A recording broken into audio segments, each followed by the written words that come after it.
आपको दो vectors given है F1 और F2 और इनका आपने रिजल्टेंट निकालना है। वेक्टर एडिशन के दो तरह के क्वेश्चंस होते हैं, या तो वेक्टर्स पैरेलल होंगे या फिर नॉट पैरेलल। तो आपको क्वेश्चन देखकर पता चल रहा है कि ये नॉट पैरेलल का केस है। और नॉट पैरेलल के केस में आप क्या करेंगे कि सबसे पहले कोई भी एक वेक्टर ड्रॉ कर लो, चाहे F2 या F1। तो F2 को हम ड्रॉ करें और according to vector addition rule F2 के हेड से F1 ड्रॉ करना है। तो ये जो F1 है, ये अगर आप F2 के हेड से ड्रॉ करते हैं तो F1 इस डायरेक्शन में होना चाहिए। And resultant vector is from the tail of first to the head of second, और अकॉर्डिंग टू दिस आपका आंसर डी है। ठीक है, दिस इज़ क्वेश्चन नंबर 1।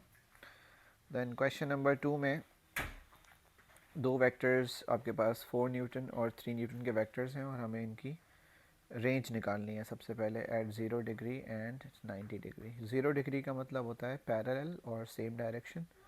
सो 4 और 3 का जो रिजल्टेंट होगा सेम डायरेक्शन में वो होगा 7 न्यूटन। जब आप सेम डायरेक्शन में होते हैं तो हम उनको ऐड कर लेते हैं, तो 7 आ गया 4 और 3 का रिजल्टेंट।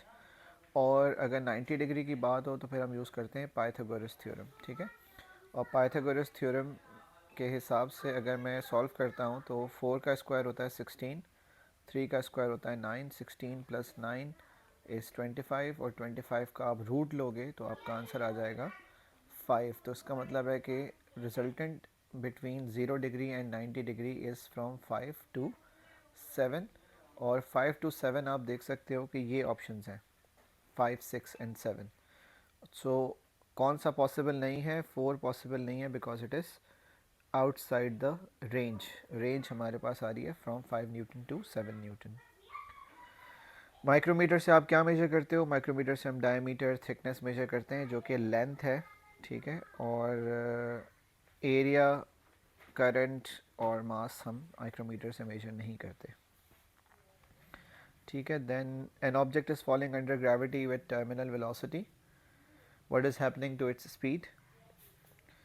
अब टर्मिनल वेलोसिटी का मतलब होता है कांस्टेंट मैक्सिमम वेलोसिटी। तो constant velocity means constant speed, जो कि यहाँ पर लिखा हुआ है डी में कि ऑब्जेक्ट की वेलोसिटी अगर कांस्टेंट है तो उसकी स्पीड कांस्टेंट होगी, उसकी स्पीड ना बढ़ेगी ना कम होगी। यो ऑप्शन डी इसका आंसर है।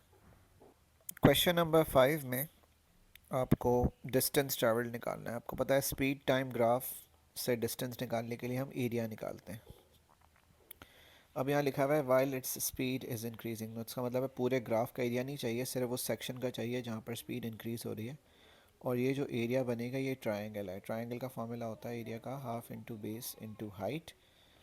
बेस यहाँ पर आपके पास है 20 और हाइट है आपके पास बेटा 10। तो हाफ इंटू 20 इंटू 10, तो ये आंसर आ जाएगा। कैलकुलेटर आप यूज़ कर सकते हैं। 100 मीटर्स इसका आंसर है, और which is option number C. Question number 6 में आपको दिया हुआ है 10 identical steel balls each of mass 27 gram. हर एक का मास ये है।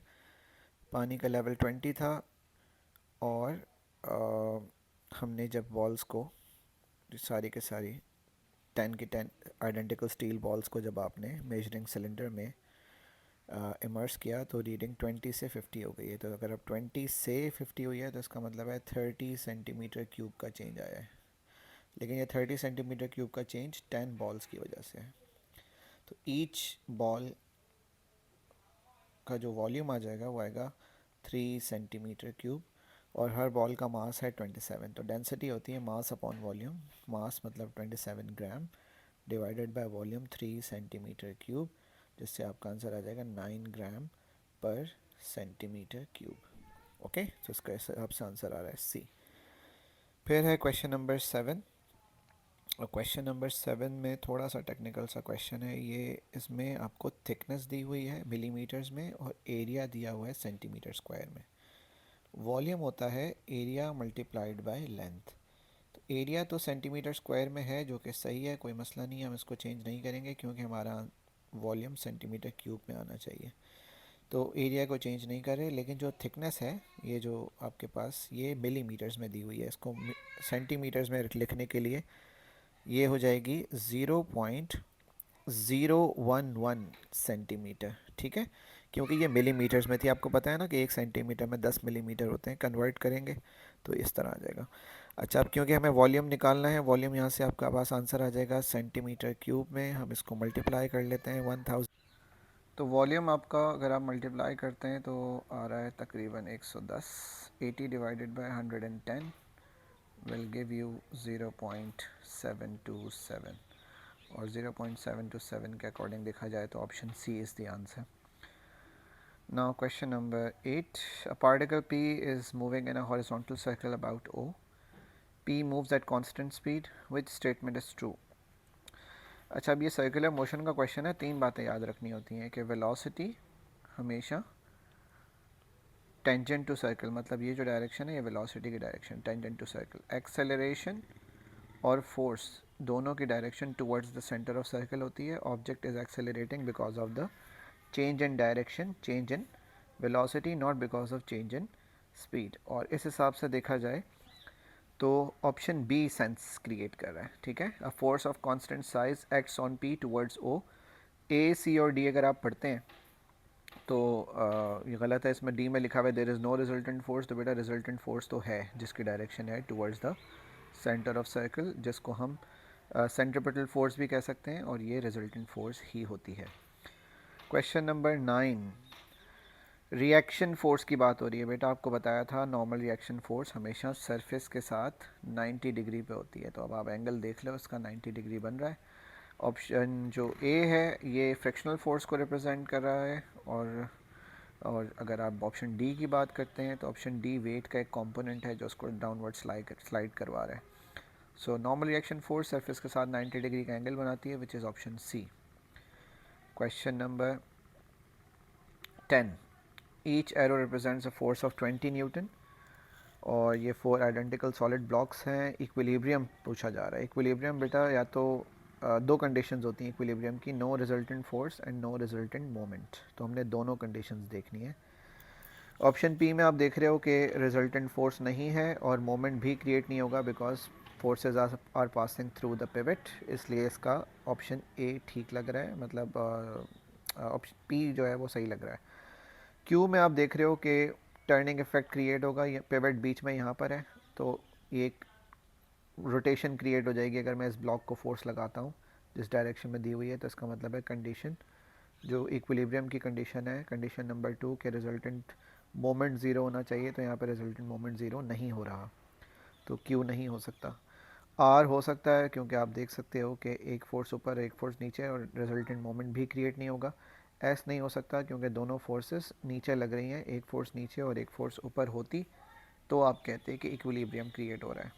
सो पी और आर के हिसाब से ऑप्शन ए सही है इसमें।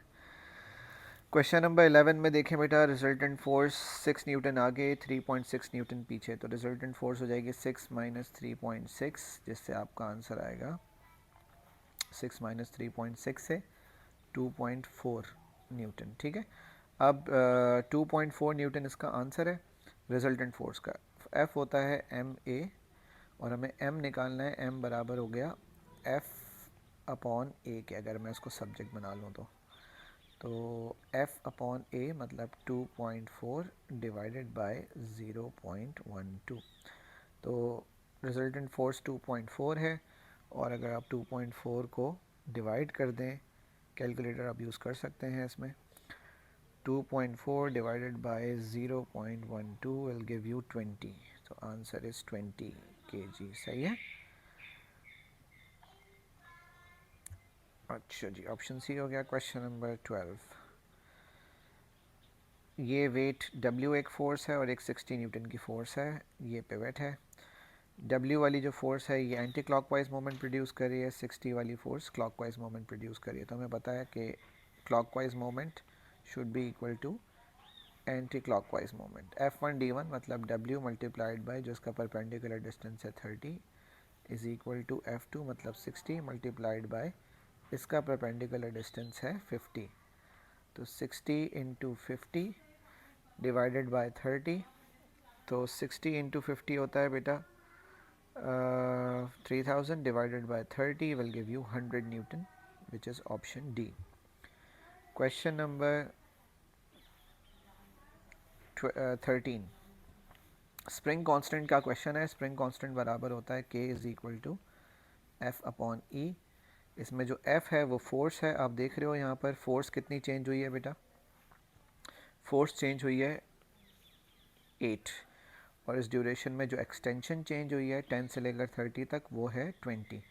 तो 8 डिवाइडेड बाय 20, कन्वर्ट हम इसलिए नहीं कर रहे क्योंकि हमें आंसर सेंटीमीटर्स में ही देना है। 8 अपॉन 20 का जो आंसर आ रहा है वो आ रहा है 0.4 विच इज़ ऑप्शन बी। तो option B is the answer. Question number 14 में उन्होंने पूछा है कि एफिशिएंसी निकालें। एफिशिएंसी होती है output divided by input. Output आपके पास बेटा ये लिखा हुआ है, of this energy 45 kilo joules is transferred to the surroundings and 15 kilo joules is use to heat the casing of the kettle. तो इसका मतलब ये 45 और 15 दोनों ही ज़ाया हुई हैं, और जो टोटल प्रोवाइड की थी वो थी 600। तो आउटपुट बेटा निकालने के लिए हमें पता है इनपुट होता है output plus wasted, which means कि आउटपुट हो जाएगा input minus wasted. Input minus wasted का मतलब है 600 किलो जूल्स में से माइनस कर दें आप 45 प्लस 15 होता है 60। 600 में से ये 60 हमने माइनस कर दिया 45 और 15 को, तो हमारा आंसर आ रहा है 540 किलो जूल्स। ठीक है, तो आउटपुट है 540 डिवाइडेड बाय इनपुट है 600। 540 divided by 600 will give you 90%, 0.9। Question number 14 का आंसर हो गया बी। क्वेश्चन नंबर 15 में एवरेज प्रेशर निकालना है। प्रेशर का फॉर्मूला होता है फोर्स अपॉन एरिया। फोर्स इन्होंने देखें आपको मास दिया हुआ है, तो फोर्स की जगह वेट यूज़ कर सकते हैं, weight upon area, and weight होता है m इंटू जी। तो m है 6000 मल्टीप्लाइड बाय g की वैल्यू है 9.8 डिवाइडेड बाय एरिया। एरिया है बेटा 0.2, ईच 0.2 ना, और कितने 4 पैर हैं तो 4 इंटू 0.2, 6000 मल्टीप्लाइड बाय 9.8, ये आ गया आपके पास 58,800 न्यूमरेटर। ठीक है, डिवाइडेड बाय 4 इंटू 0.2 होता है 0.8, तो 58,800 divided by 0.8 is giving you 73,500। 73,500 का मतलब है ऑप्शन सी 74 किलो पास्कल्स हो जाएगा, राउंड ऑफ कर। अच्छा, अब इसके बाद क्वेश्चन नंबर 1 थ्योरी क्वेश्चन है। इस क्वेश्चन में सबसे पहले उन्होंने आपसे पूछा है describe the motion of the glider in first 12 seconds. तो सबसे पहले आपने पढ़ना है कि ये ग्राफ किसके अगेंस्ट प्लॉटेड है। तो ये स्पीड और टाइम का ग्राफ है। हमेशा ग्राफ जब आपको दिया होगा तो आप सबसे पहले उसकी एक्सेस को पढ़ेंगे कि वो किसके अगेंस्ट प्लॉटेड है। तो इनिशियली आप देख रहे हैं 0 से लेकर 6 सेकंड्स तक कि इसका ग्रेडियंट कांस्टेंट है। स्पीड टाइम ग्राफ का ग्रेडियंट होती है एक्सेलरेशन। अगर ग्रेडियंट कांस्टेंट है तो एक्सेलरेशन कांस्टेंट है। तो आप लिख सकते हैं till 6 seconds of the motion the acceleration of object is uniform।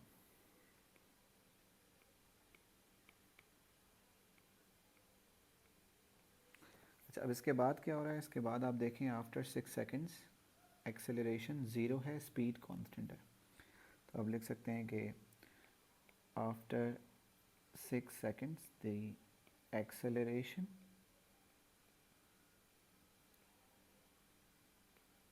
is 0 and speed is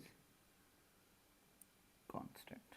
ठीक है, देन उसके बाद आपसे उन्होंने पूछा in the first 6 seconds of the motion there is a resultant force of 1800 newton on the glider using the increase in speed calculate the mass of the glider. देखो force दी हुई है और आपके पास मास मालूम करना है। तो रिजल्टेंट फोर्स का फॉर्मूला होता है F is equal to M A.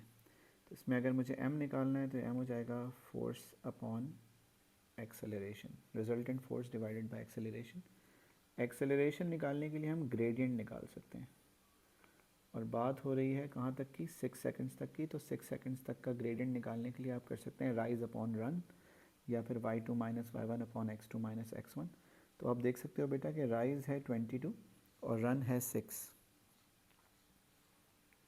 तो एक्सेलरेशन हो जाएगी 22 डिवाइडेड बाय 6। तो ये इसका जो एक्सेलरेशन आ रही है वो आ रही है 3.7 मीटर्स पर सेकंड स्क्वायर। अब मास होता है फोर्स अपॉन एक्सेलरेशन, तो 1800 डिवाइडेड बाय 3.7 से आपका ऑलमोस्ट जो क्या कहते हैं आंसर आ रहा है वो 490 आ रहा है। अगर इसके अलावा सिग्निफिकेंट फिगर्स हों तो उसको राउंड ऑफ कर लीजिएगा, क्योंकि 2 से ज़्यादा सिग्निफिकेंट फिगर्स डेटा में हमारे पास नहीं हैं, तो आंसर में 2 से ज़्यादा आप शो नहीं करेंगे। 490 में 2 सिग्निफिकेंट फिगर्स हैं। Determine the distance, speed time graph में से डिस्टेंस निकालने के लिए हम एरिया निकालते हैं। 6 सेकंड्स तक की बात हो रही है, तो 6 सेकंड्स तक अगर मुझे डिस्टेंस निकालना है तो 6 सेकंड्स तक का एरिया निकालना है, और एरिया होगा half into base into height.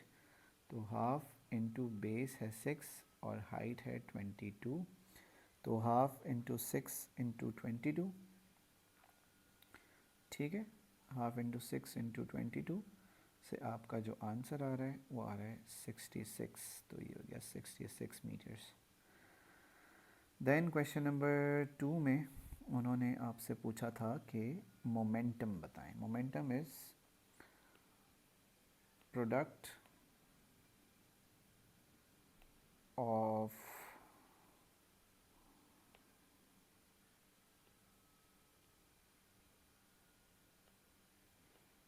mass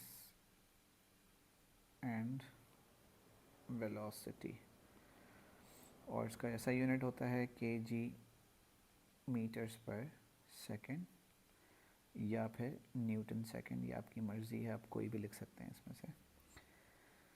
velocity of the car and van after the collision. तो बेटा अब इसमें आप देखें क्वेश्चन में कि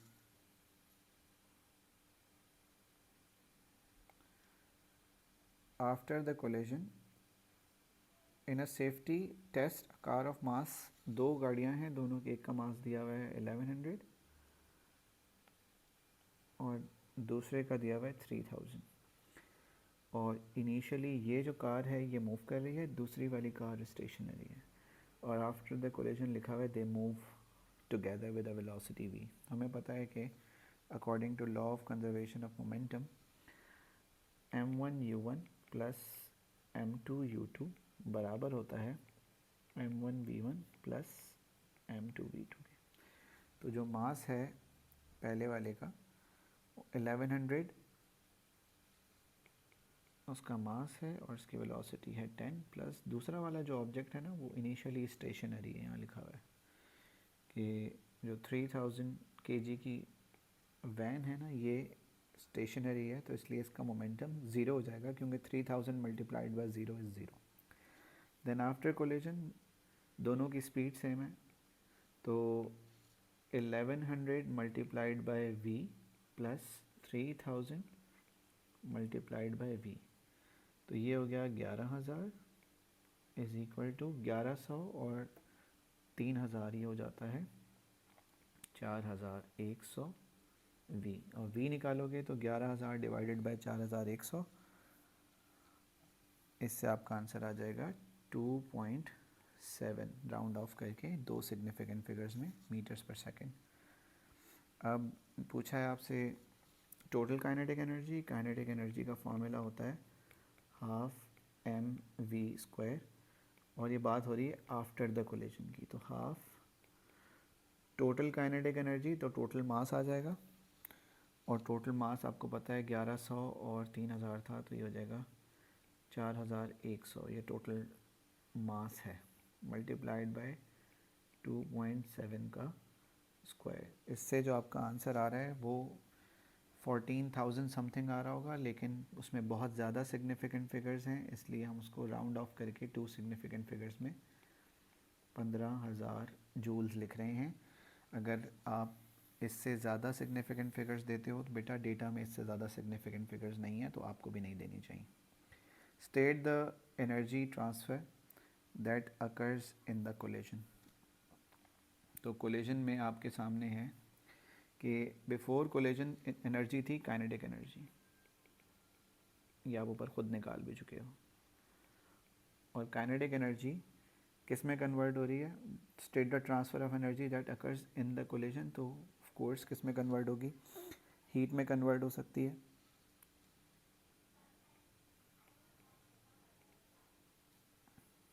is converted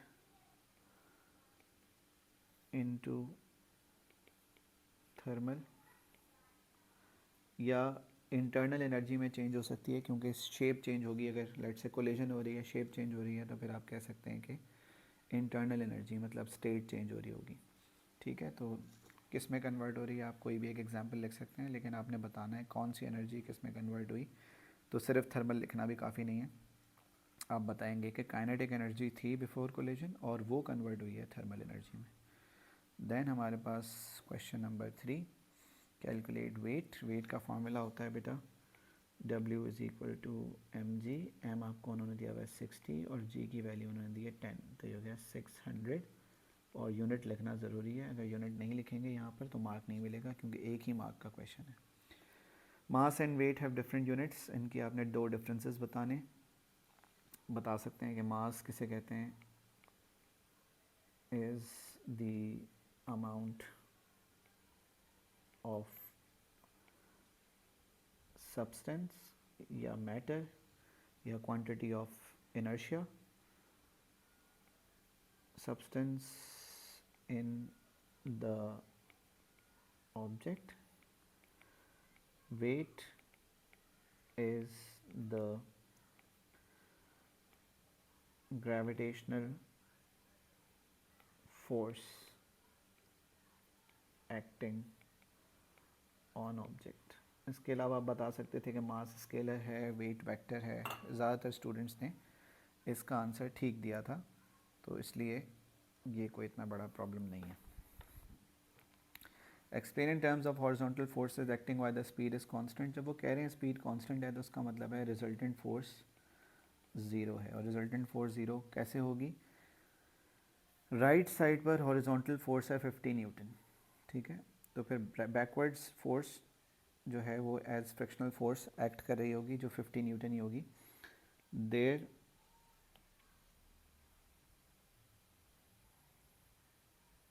the frictional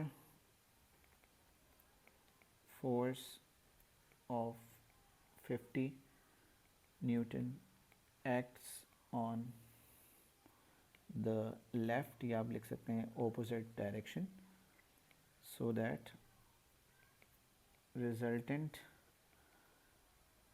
force is zero. Resultant force zero होगी जब भी एक्सेलरेशन भी ज़ीरो हो जाएगी. देन उन्होंने आपको बताई भी है कि राइट साइड वाली फोर्स 50 से इंक्रीज़ होकर 70 हो गई है, मतलब 70 न्यूटन राइट पर है.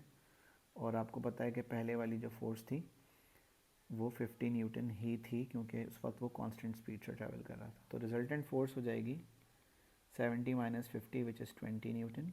और हमें निकालनी है एक्सेलरेशन. एक्सेलरेशन का फॉर्मूला होता है F/m, क्योंकि आपको पता है ना F is equal to ma. Resultant force 20 divided by mass इसका है, यहाँ पर दिया हुआ था 60 kg. ठीक है, तो 20 डिवाइडेड बाय 60 से आपका आंसर आ जाएगा 0.33. अब यहाँ यूनिट नहीं लिखा हुआ इसलिए मैं लिख रहा हूँ मीटर्स पर सेकेंड स्क्वायर. यूनिट नहीं लिखेंगे तो मार्क नहीं मिलेगा. Then question number 4, define the term pressure. Force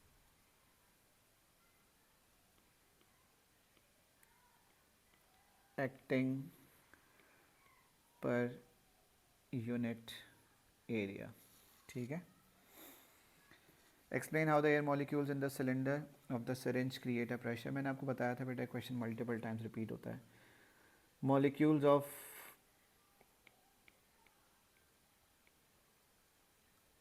gas are always moving in random directions. They collide with walls and exert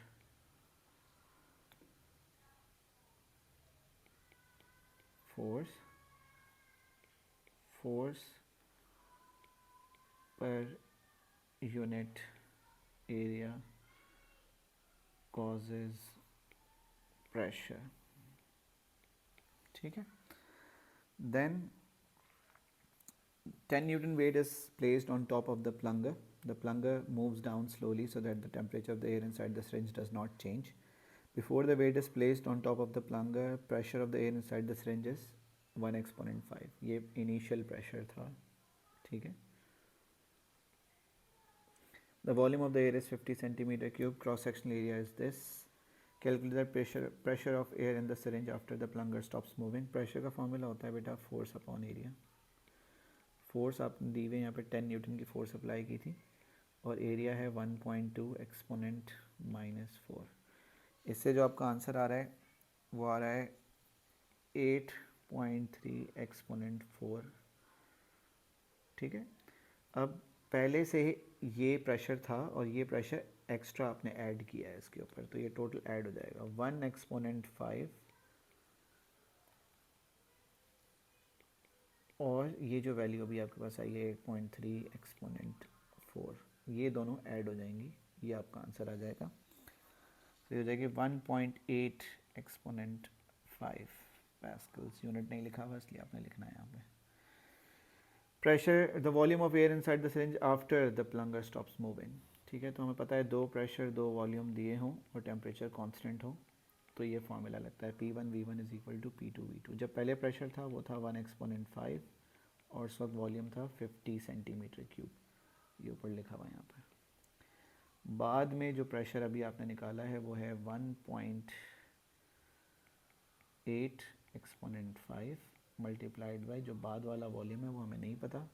इससे जो आपके पास V2 की वैल्यू आ रही है वो आ रही है 28 सेंटीमीटर क्यूब.